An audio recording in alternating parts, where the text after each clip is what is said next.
मौर्य जी के प्रदीप मौर्य जी के भाई संतोष मौर्य जी की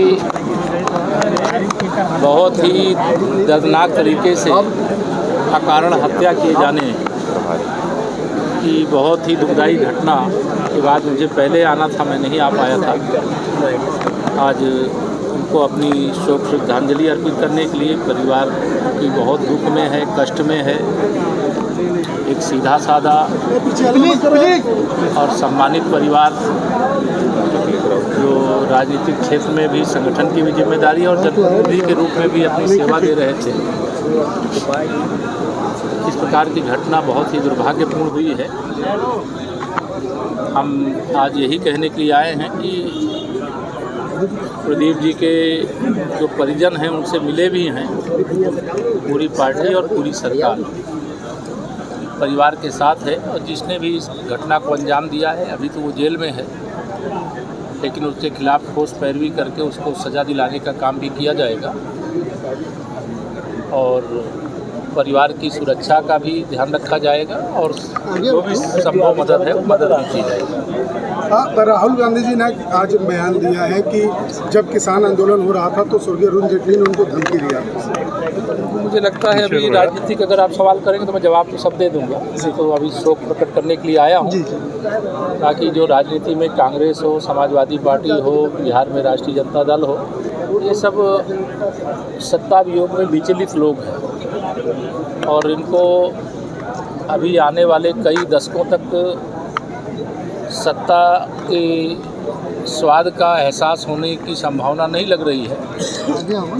इसलिए ग्रामीण क्षेत्रों से नक्सलवाद समाप्त हो गया है, लेकिन ये अर्बन नक्सल की तरह आचरण कर रहे हैं और ऐसे गैर जिम्मेदाराना बयान दे रहे हैं। जो कोई देश का राजनीतिक नेता हो, चाहे वो पक्ष में होता है चाहे विपक्ष में होता है, तो गैर जिम्मेदाराना बयान की अपेक्षा उससे नहीं की जाती। संवैधानिक संस्थाओं पर आरोप लगाना, अधिकारियों को धमकी देना और अब स्वर्गीय अरुण जेटली जी, इनके बारे में आप कह रहे हैं कि श्री राहुल गांधी ने ऐसा कहा है।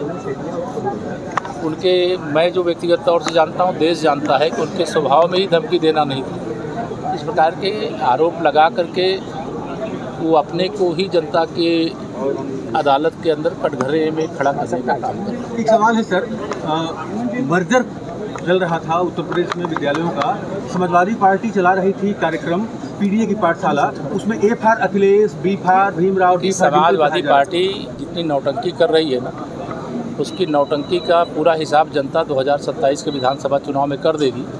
जब वह 2017 की हैसियत में भी पहुंच पाएगी कि नहीं पहुंच पाएगी, ये आप सब देखेंगे।